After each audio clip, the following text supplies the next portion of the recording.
So Courtney, we met a couple of years ago at the ICP, coming to instructor certification program, as we were coming to this process of like owning our own schools and using the Gracie curriculum and their teaching methodology and philosophy behind it from here. And so I guess I just want to start with, like, where's your school at, and the name of your school, and what got you interested in teaching jiu-jitsu in the first place?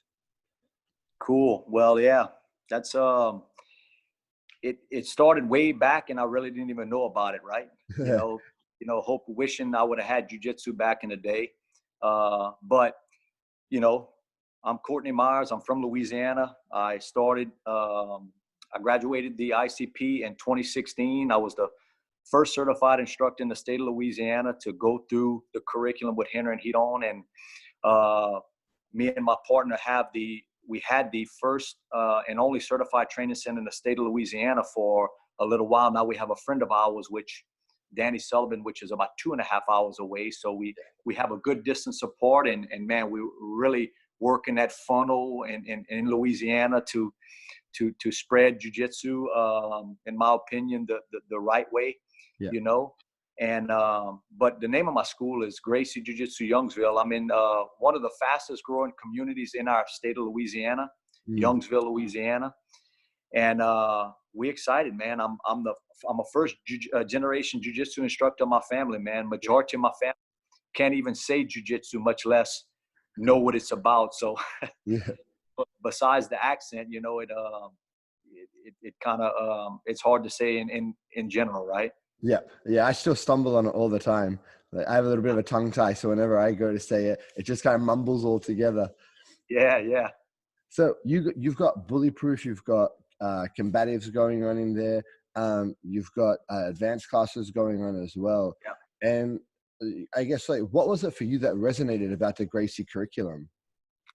So, man, I started jiu-jitsu several years back, just because I kind of needed an outlet, right? I come from a baseball background where I was really heavily into baseball, and long story short, bullying as a kid really rerouted my dreams, and it kind of all started there. That's the crazy part about, you think things kind of go away over time, and sometimes it doesn't. And what I mean by that is, my whole goal on getting into jiu-jitsu was I needed an outlet. I was always a competitive person, and I got married. We started having, even before we had kids, there was something missing in my life, right? And then I met these guys, local guys that had some jiu-jitsu schools, and started in the sport competition world, and started doing a little bit of competing. I won, I lost, the whole story with that. And then I wound up quitting due to injuries, and I couldn't make sense of why at the time, but I did quit. And not that How long were you training for before you left? About 3 to 4 years. Yeah. And in the mix of that, starting my landscaping company, man, I was ripping and running and couldn't really stay injured like I was getting injured. Rolling with a lot of heavier guys, dealt with a lot of pop ribs. And if anybody that knows what the damage of a pop rib, you can't hardly do nothing. Yeah. So do a real physical landscaping job.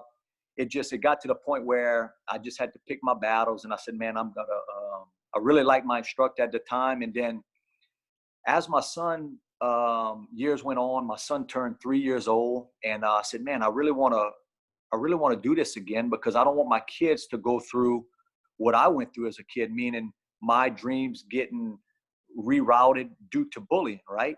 And growing up with my grandparents, everybody at the time was like, man, why didn't you tell your grandfather you were getting bullied? Well, they were a lot older. I just kept it to myself, right? And I didn't tell them, because I didn't want to stress them, nor I didn't want to put that burden on him to make him have to stand up for me, right? So shut it down and rerouted my dreams into some other competitive things, which was speed skating, and met a lot of people throughout that. And then life kicks in, and my son turns 3. My daughter was maybe 6 or 7 at the time. Yeah. And my partner now started a school when I met him in Broussard, which was in another community next to us. So I started giving it a shot again.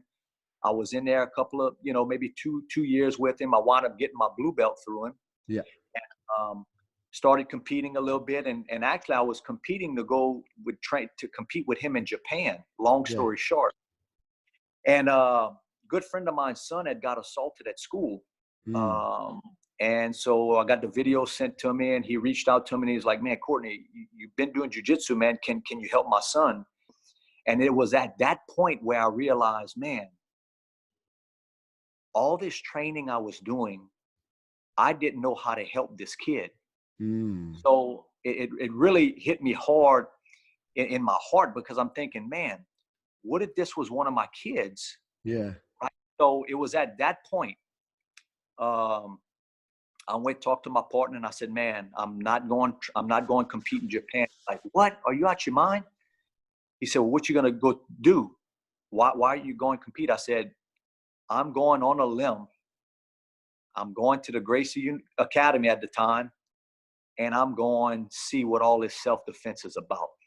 Interesting, man. And, yeah, so it was crazy. So the crazy part was, out of all the flack I got, man, you crazy, man, these brothers are out for one thing, money, this and that. Everything they told me was completely opposite. And I'll tell you how the Lord works in mysterious ways. So I called Gracie Academy, and I talked to Hedon about this.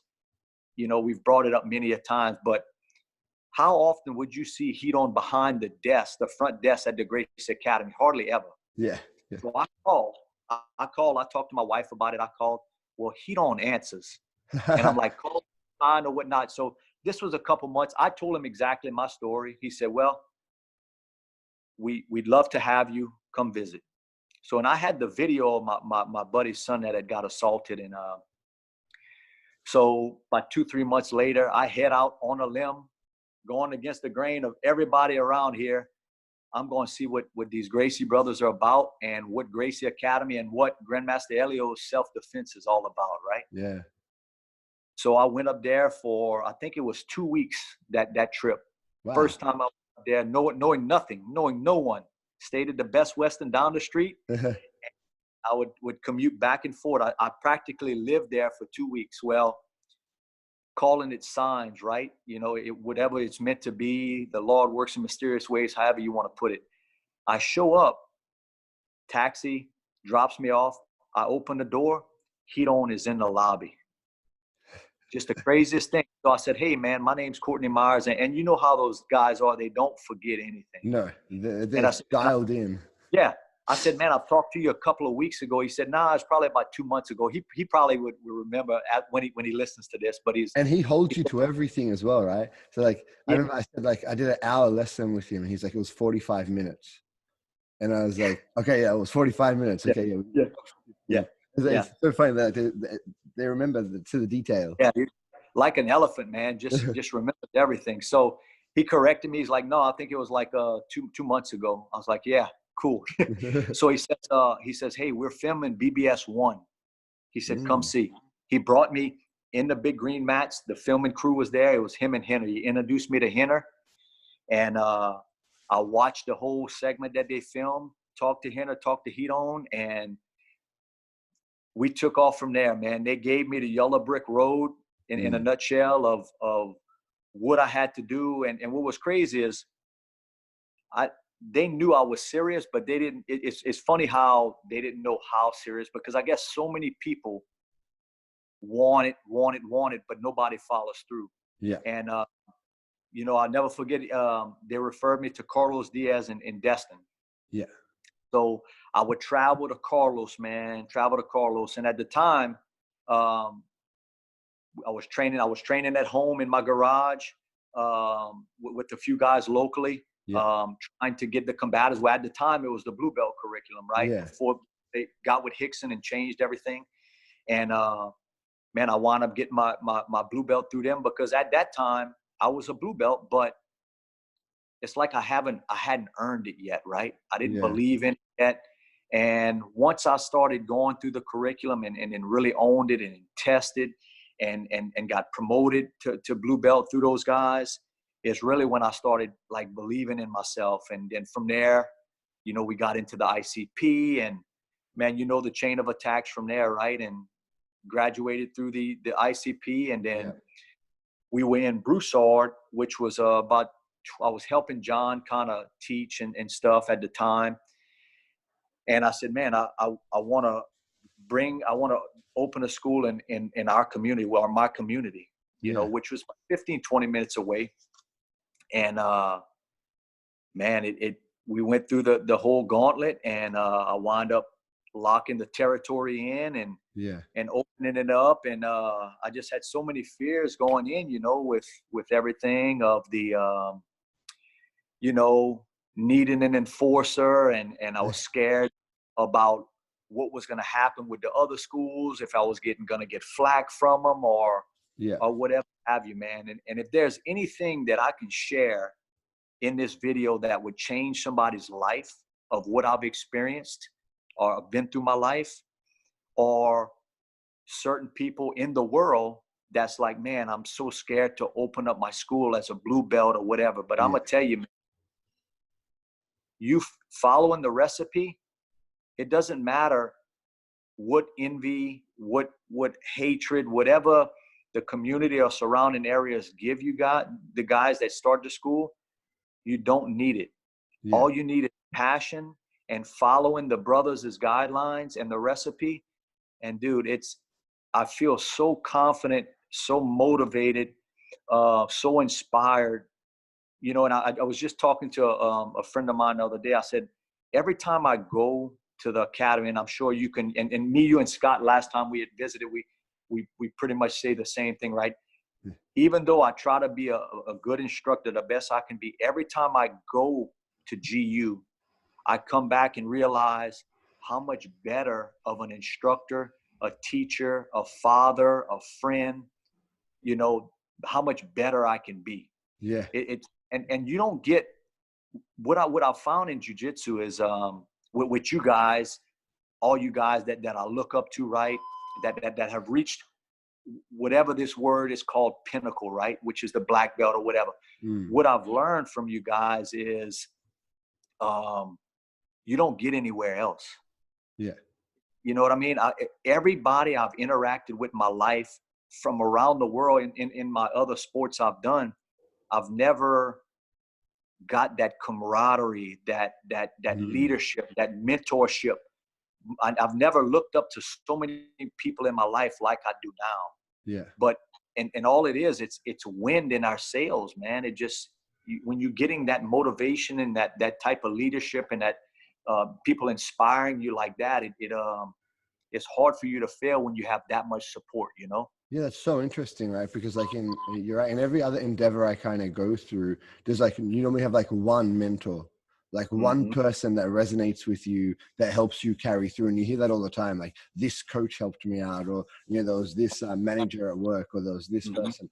But in our kind of situation, like, I'm always mentioning like 5 different instructors from the academy, or, you know, from around the world that, you know, inspire me to do the different kinds of things. So you do have so many people to just fall back on and set the example and see that it's not just one person that is uncommon, right? There's multiple people that are uncommon, which means you want to match that standard and kind of have that kind of ability to project yourself. You said something interesting before about like the idea of not being comfortable opening your school and everything, right? Because I opened my school when I was late purple, like purple 3 stripes, something around there. And I remember going like, man, like, there's other schools with black belt, like multiple black belt teachers.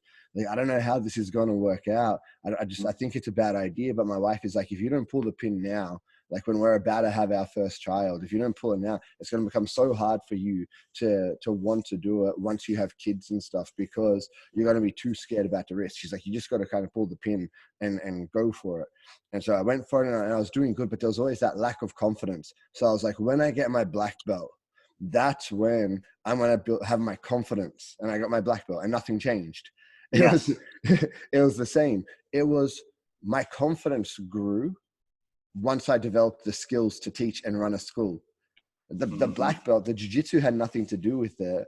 It was learning the skills that, you know, Henna and Hiron taught me to be like, yeah, you've got this all technically. You know, like Henna said it on the business marketing seminar he put up the other day, business mastery seminar. Sorry, he's like, you know, I met Robbie and he was athletic and he was very technical and he was very skillful and he was a black belt, but he still lacked the confidence that he was able to run his own school. So we just upskilled him on teaching, upskilled him on, you know, running a school. And now there's confidence behind everything else that he had to go through. And that's the reality of it.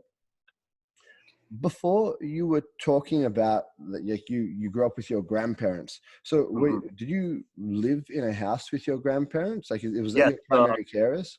Yeah. So since I was 2 weeks old, I was raised by my grandparents. I never lived with my mom. You know, unfortunately, my mom, and the cool thing about, I believe that the Lord puts you in certain positions in your life and opens certain doors. And you know, whenever I tell this story to students or people that come in, and getting back to jiu-jitsu a little bit on it, you know, if you're passionate, a coach had told me one time, the one thing that besides we had talked about was, he said, Cortney, if you are passionate and you obsess about something, you're going to be good. And I really think that by me growing up with my grandparents, and what I've been through in my life, it helps me to be able to relate on so many different levels. Yeah. And, you know, and the Lord opening all these doors, because as we was going through these journeys, right, I'm like, Lord, open a door that needs to be open. If this is my route, if this is my path, open it, right? Well, it's been the highway. But so my mom, you know, jiu-jitsu, you know, teaching women, teaching kids, teaching men, it doesn't really matter to me, because my mom, I didn't live with my mom. Long story short, some close people that know me, and I don't even mind talking about it, because if I can change people's lives through this, it's super powerful. But my mom was sexually assaulted multiple times, which in return, she resorted to substance, right? Well, it wound up eventually killing her. Right. I believe mentally, physically, and it wound up, you know, her life was taken. But so how old were you when she passed? So she passed away about 6 years ago. Okay. But I still didn't really have a close relationship with her, because I was very guarded, because in the turmoil she was in, man, it just wasn't stable. And you know, I thought after my grandparents had died and I was already married and stuff, right? I thought that me and my firstborn, which was my daughter, the love of my child and the love from her son would make her kind of kick the habit, the stranglehold that had her. But it didn't happen. And it was only, you know, it was just very, it was toxic for me to be involved in that. So I made peace with her, right? You know, my grandfather used to say, when we talk about my mom, he would always say, she's your mother, she's not your mama. You know, because my grandmother I called mom, right? And my grandfather I called pop. But they raised me, and I think I relate a lot with Hedon, just because I think he spent a lot of time with his grandfather. And some of the things he'll say about Master Helio, about the Grandmaster Helio in his later years, the more chilled years, man, I can relate to him so easy, because I've kind of experienced it. You know, my grandfather was a big guy on analogies. He would talk about he'd say things which didn't make sense when I was younger, but now the analogies make perfect sense. And then I find myself telling my kids about that. And then I would think the old man was crazy back in the day. I'm saying it to my kids now. I was talking about it with Hiron the other day, like how important it is to have those conversations with your children. Absolutely. Because like, they're not going to understand it, but all you're doing is planting that seed. And then you just keep Absolutely. watering it and watering. And when the time's right, it's all going to unravel. And that little analogy is going to grow into a deep understanding. But if you don't take the time to have those conversations, that kid's missing out. I really, man, I was just so consumed in that conversation with you and Heat On, man. That's why I posted what I put. Man, it just, I really enjoyed it, man. So thank you for that time with him. And it's always good to, hear him talk about different things, but it's super powerful, man. I try to plant, my whole goal with jiu-jitsu is even in this trying time. And that's why when we talked about doing this, man, I think people are more set back right now and more willing to accept and listen and hear things, because when we are blowing and going, we might hear a certain thing. Like you had said, I like the way you had waited a whole year to talk to Heat On about something. And it's true. People are going to take it, because they might be going through a certain time in their life or in a certain mindset and might take it completely different. Yeah. Like just before we went on this hiatus and with the virus, I catch myself sometimes. I'm a very guarded person, just kind of what I've been through. And I don't trust that many people. Yeah. Right. And it's just me, right? What I've been through in my life. So and sometimes when I'm teaching jiu-jitsu, I kind of let those barriers down and I really try to connect. Well, I said something the other day and it made me think about what you were saying. You waited a whole year to talk to Heat On and you thought of it a certain way because your mindset was a certain way. Well, we got on the subject about spouses training. And I've actually had this conversation with Henner and Heat On for a lifestyle summit. And they're like, Cortney, does your wife train? I said, no. And they're like, well, you need to get her a gi. I said, no, I don't. Yeah. And they're like, why?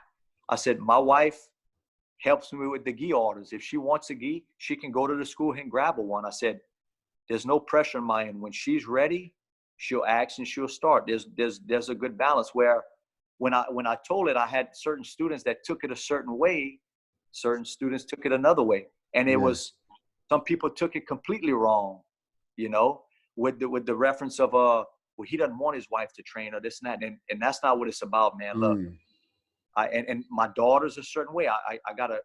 My daughter is real busy. When she asks, I feed her all she can handle. Yeah. No pressure. Yeah. Right. My son is a different story. He's a sponge, man. He's got a lot of questions. And so I feed that fire a little more. But sometimes if he doesn't want to, I'll say, hey, like during quarantine, I said, Ev, you want to do some jiu-jitsu today?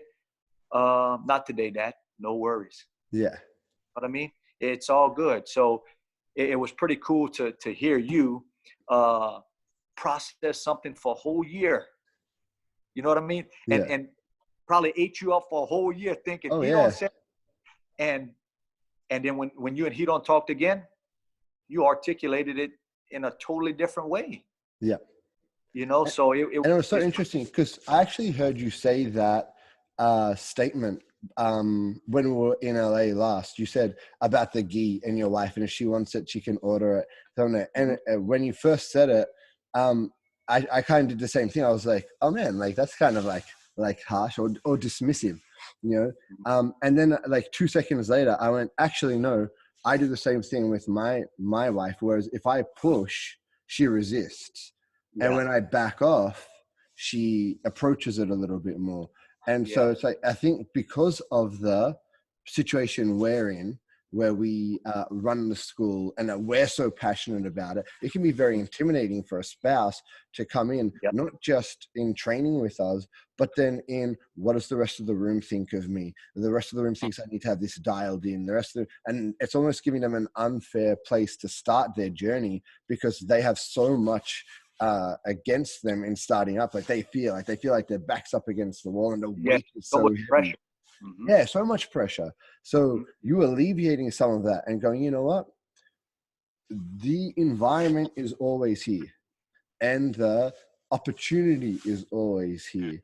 And I'll provide it every now and then. Would you like to train today? And then when they're ready, they'll take that. And that's when you kind of feed it just enough to, make them feel comfortable, but not overwhelmed. And then you can pull back and then they'll initiate that more from there.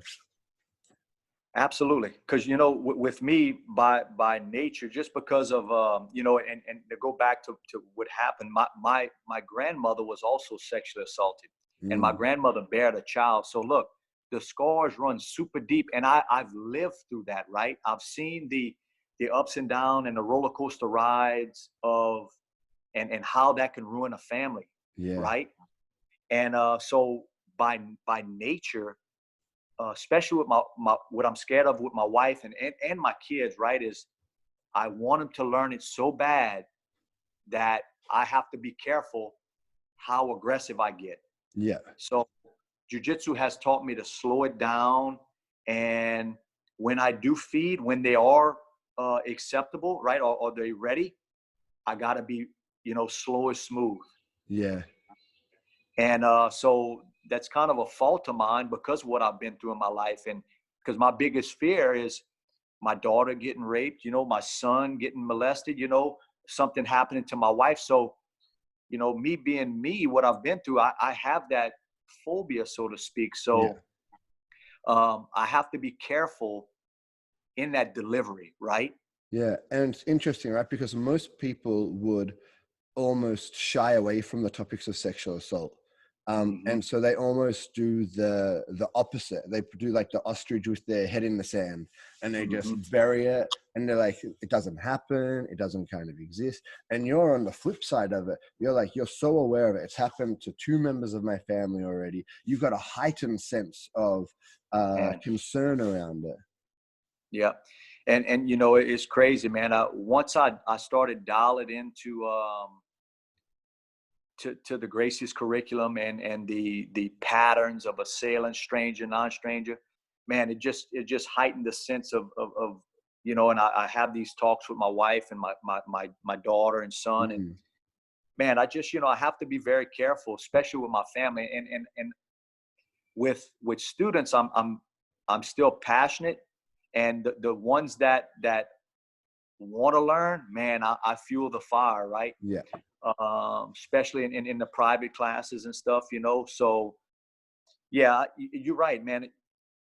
Majority of people that are scared to talk or scared to share their story, even if, and you know, what's crazy is you know, there were possibilities when I was growing up for that to happen to me with the same family members. So Yeah. I've experienced the whole rabbit hole, or however you wanted to, the analogy you want to use. So man, I just, if I can, you know, share this deeply rooted thing that happened to me.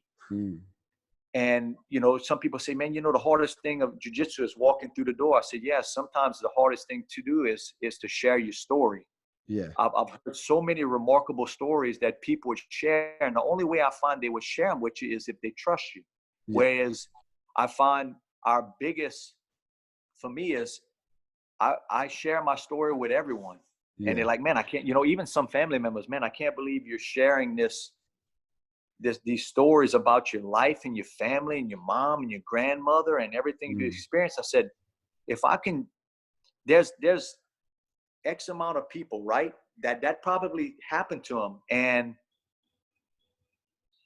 even, you know, using sexual assaults, getting bullied, I can, and I want to share this too, you know, because my mind's rambling all over what I mm. want to say.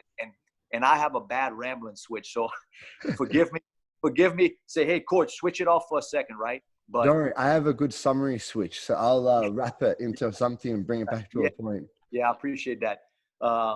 But I was telling a mom that called, and we teach the kid only private. He's never been to one group class. Mm, And when she told me his story, he was getting bullied and everything. I said, well, look, I've been bullied too. And I said, look, I can tell you this.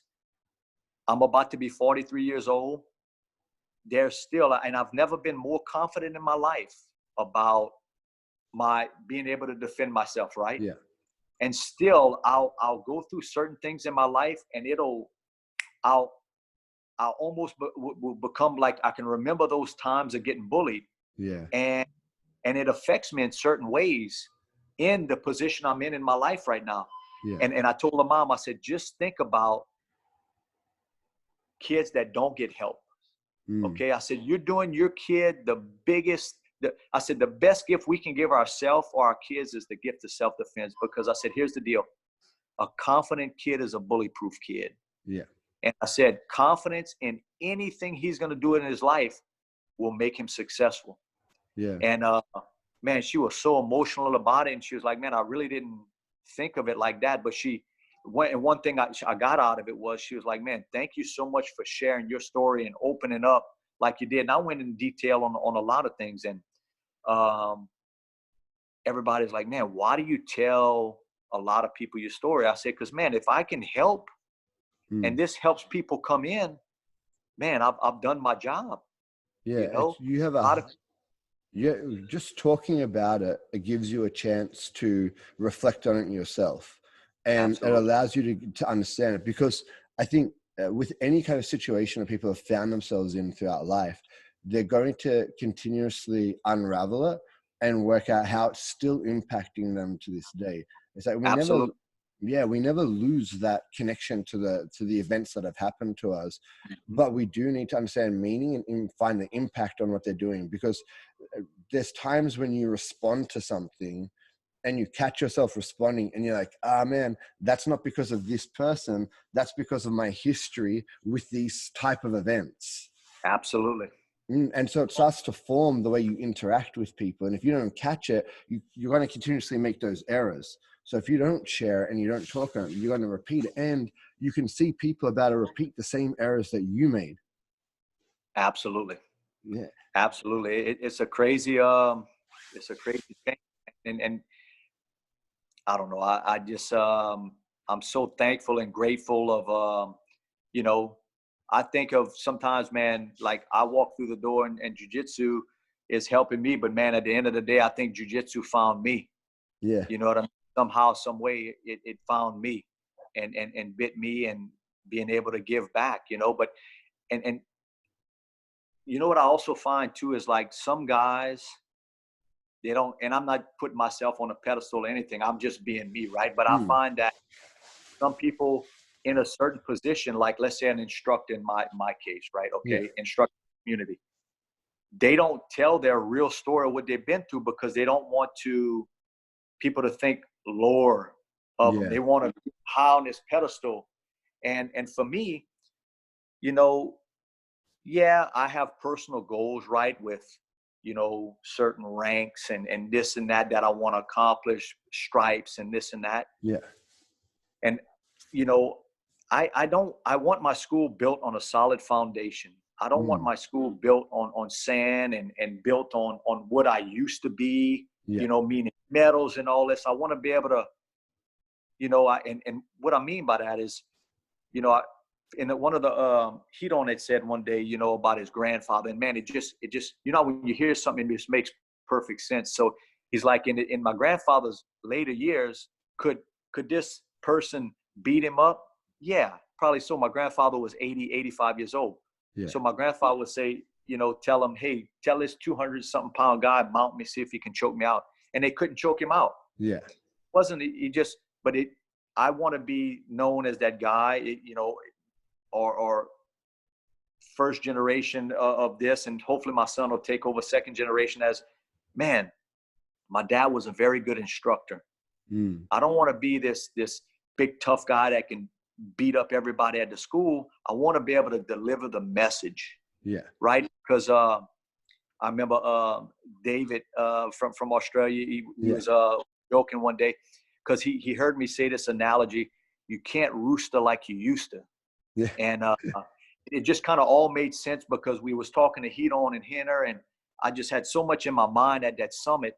And David said, man, you said something yesterday that stuck with me. I said, what's that? I don't remember.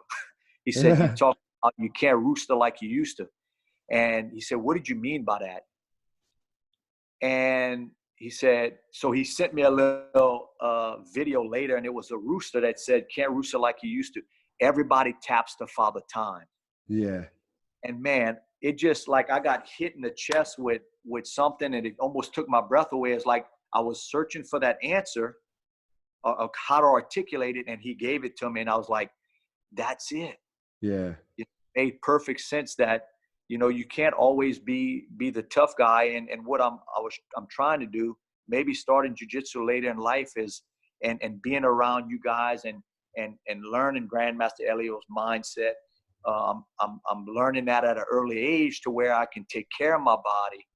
Yeah. You know, like Carlos Diaz is one of my mentors, man. He's, you know, not far from 60 years old, and man, this guy's bebopping everywhere. And I'm like, I'm thinking, I'm kind of a 5-10 year increment guy, and I'm thinking, man, 5 years or 10 years from now, my son will be 19. Yeah. You know, yes. Will he be a force to reckon with? Absolutely. Will he be able to tap dad? No way, Jose. I'm gonna be this master, you know. So, but what I mean by that is just like, I want to be able to take care of my body. And if I would have kept on the route of where I was going before I found Hinner and Hedon, man, I would probably be a little broken up right now, just from the whole pounding and not taking care of my body. So it's more of a mindset too, man. I mean, these guys, you know, and it's funny to look up to somebody and as a mentor being younger. You know, these guys are younger than me, and I'm looking up to them, like, you know, just because of the philosophies that they're, because and what's cool, he don't says it more than Hinner sometimes, but he's like, man, listen, we just going on how we taught from our father, our grandfather and stuff, you know, just kind of the lineage that they've learned. Yeah. But it made perfect sense, because, you know, a lot of people say, man, jiu-jitsu, and especially, you know, Hinner and Hedon, jiu-jitsu is for everyone. And I believe that. Yeah. But to a certain extent. And what I mean by that is, depending how it's taught. Yeah. You know what I mean? If it's taught right, the right recipe, I believe it's for everyone. Yeah. You know what I mean? And what changed my perspective on it even more, man, is I told you I teach a little Down syndrome girl privately every week. Yeah. I teach her mom, and I teach her granddaughter. But man, I talked to Eve about it when I was there. That has changed everything. It has slowed down everything. Yeah. You know, there is a bigger picture. It's yeah, I have personal goals, right? But it's also being able, you know, it puts things in perspective to slow things down. And then with this virus, it just, man, it's just bringing everything together that I find. I really believe that something good's going to come out of it for everybody. I think people just need to slow down. Yeah. And just, you know, figure out where it's going to be positive, you know, because even on the most negative day of your life, there is something positive we need to find, right? Yeah. If you can find the silver lining, right? It sounds like Exactly. such a cliche thing to say, but that's the reality of it. Like, you can be in the worst predicament in the world. Like right now, we're all locked in our homes. There's people really sick. There's people going through, and we've both said, oh, man, we've got a little bit more family time. We've had a little bit of a time to put our brakes on and reassess what's actually important. Do I need to be on the go all the time? You know, it's like, that's the silver lining. Like, there's this moment of clarity of priorities that, you know, can be blurred sometimes in trying to work out whatever goals we think we have, or other goals that people have presented to us that we think we need to have for ourselves, you know, and it's just, it changes the way you go about it.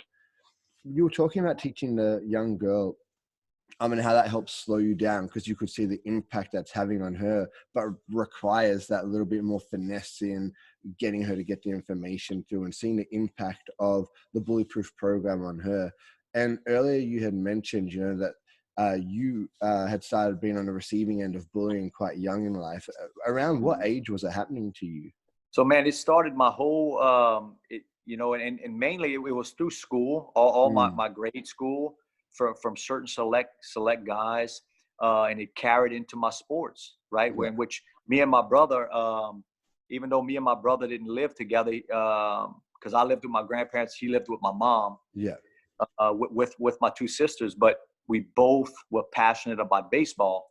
And you know, it just got to the point where I just couldn't take it anymore.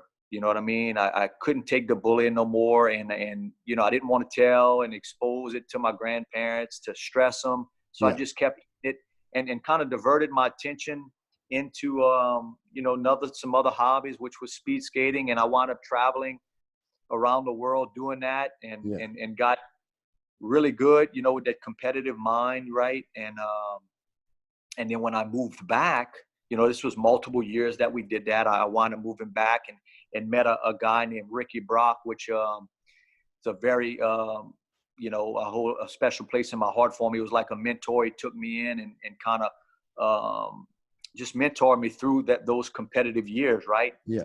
Well, when my grandmother died, I moved up there full time. Yeah.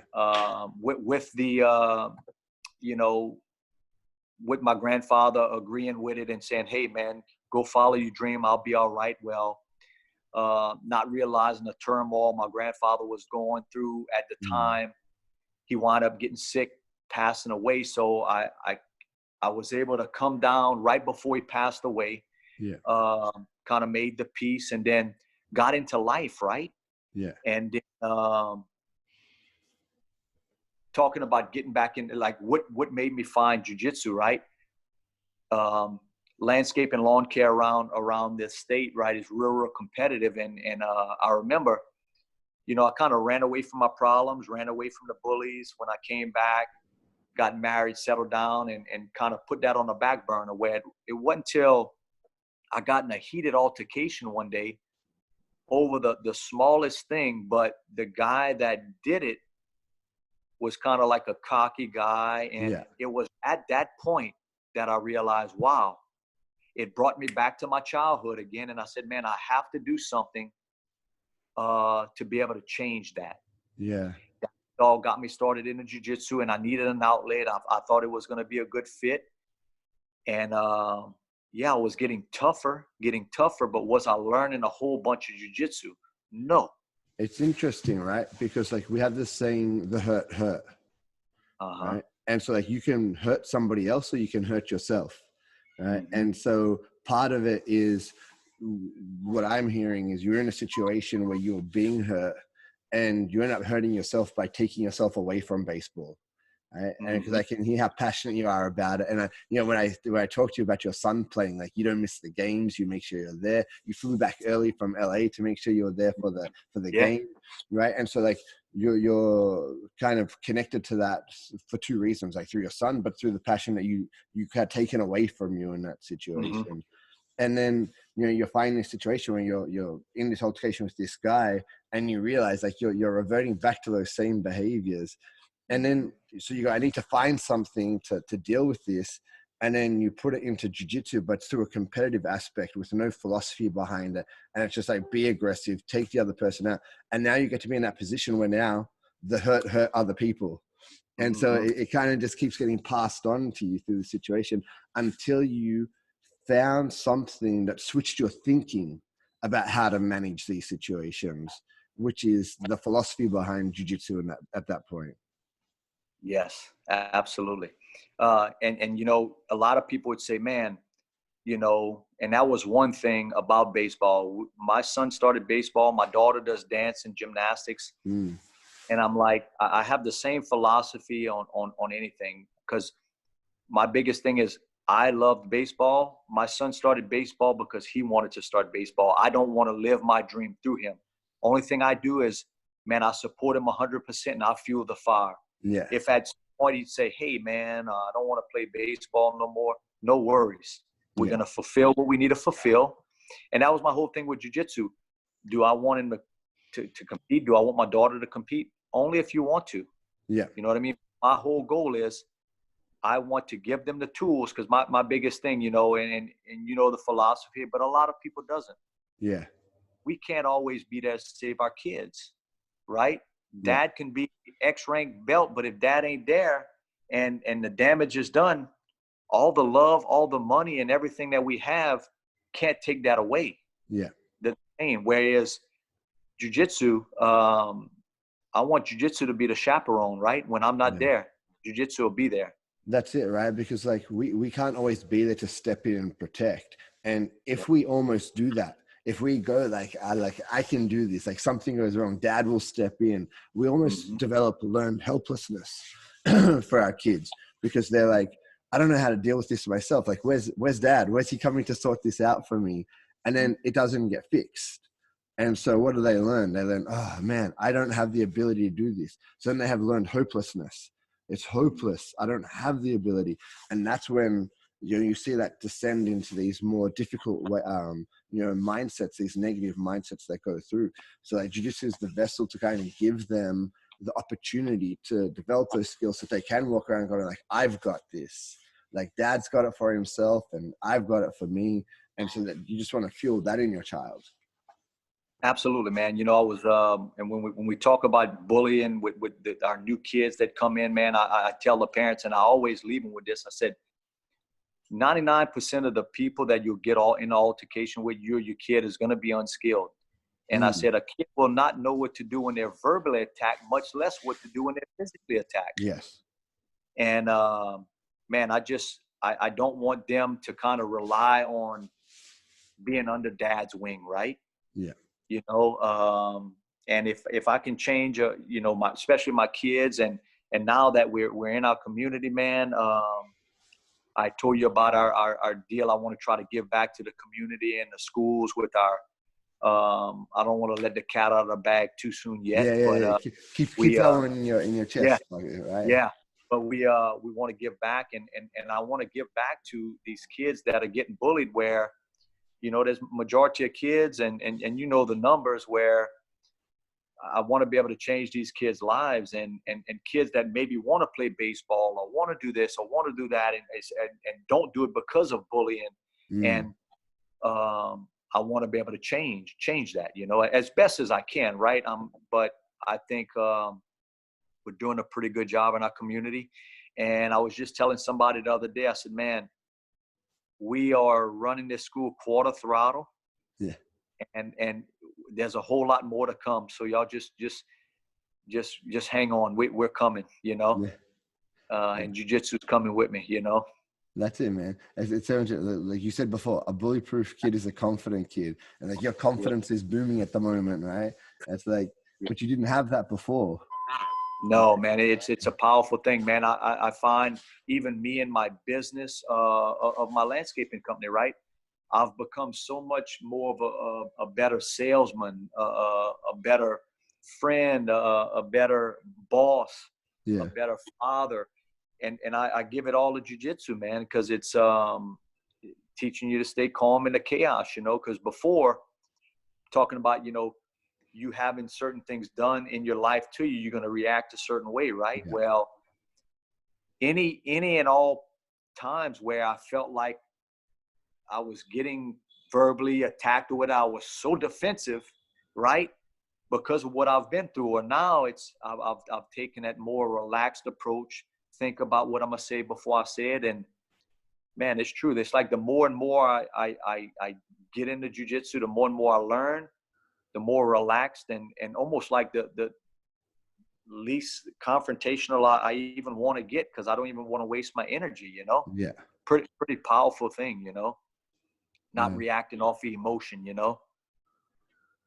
So if that makes sense, 100%, right? Because when you react emotively, it means you've taken it personally, right? Which means you're not viewing it through the lens of what actually is the issue.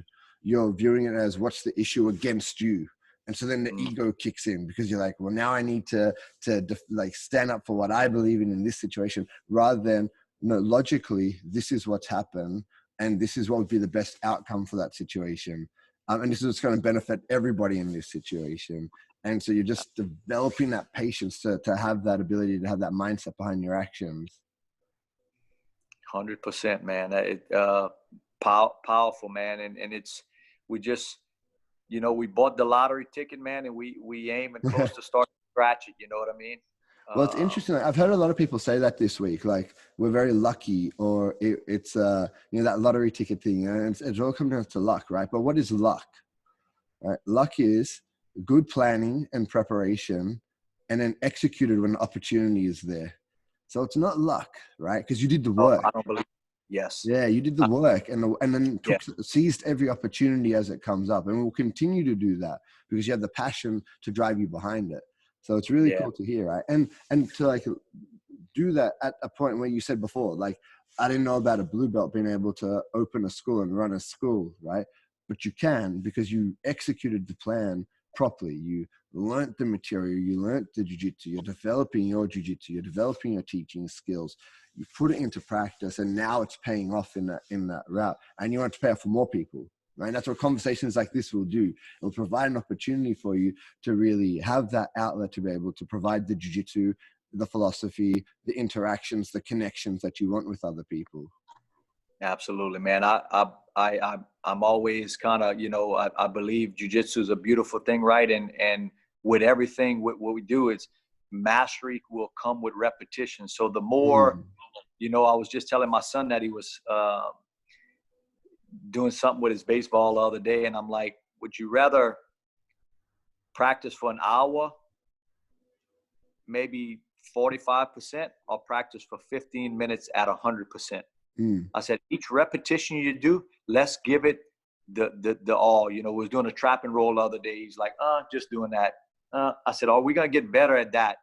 Yeah. No, sir. I said, okay, we can do 20 of these and not get us nowhere closer to mastery or anything. Or we can do 5 of these, click, click, boom, do it and get so much more out of it. Yeah. So I just use, so many different things like that to, and goes back to what we were talking about of slowing things down and talking to them, explaining it to them. I believe, what my grandfather did with me was he taught me so much that I didn't even know about, but he also would let me get frustrated and fail before he would step, almost to the point where I would give up on something I was working on. And man, that was the biggest, that was some of the biggest things I can remember growing up with him, because they were in their late 60s into their 70s when I was a baby. Yeah. I died. He died. My grandmother I was 16 when she died, and I was 15, and my grandfather I was 18. So I'm almost 43 now, man. They've been gone a long time, and it seems like the more and more I get, and I think what jiu-jitsu did, it has slowed me down so much. It makes me reflect even more, especially these trying times of to recollect back on those times and really, dig deeper and deeper into the technique, so to speak, of what we taught and everything. So I don't know. I'm there's a lot of people around here, man, I can't wait for this to be over, man. Yeah. And as crazy as this sounds, I'm in no rush. Yeah. I'm in no rush. Everything's going to be okay. I'm thankful for everything that, it's like we've been wanting. I've been wanting things to change in my life and to organize and prepare this and that. And it's like the Lord just gave us a gift, and I want to take it and make the best out of it, But you have the mindset to know that this isn't a time to panic, right? You're like the person who has their guard passed and the person who's about to hit side mount. Another person's like, I cannot let them pass. It's going to be failure if they hit side mount. And you're like the person who goes, okay, they passed my legs and they may land in side mount. And if they do land in side mount, I'll defend the side mount and I'll go on from there. And it's just like, you're very comfortable to know, don't panic. Everything will be okay. Just prepare for when the time is right. It's another one. Plan, prepare, and when opportunity is there, everything will be executed and we're ready to hit the ground running again. Absolutely, man. Cortney, thank you so much for this conversation today, man. I really appreciate it. We got to cover so many different bases, but the big thing, like for me, sitting down and having this conversation is this. It's like our past experiences form us, but they don't have to define us. And we have the opportunity to change the way we respond to situations based on just educating ourselves more. And it might happen at the point of contact with that, situation, or it might happen years after, but you always have the ability to recover from those events.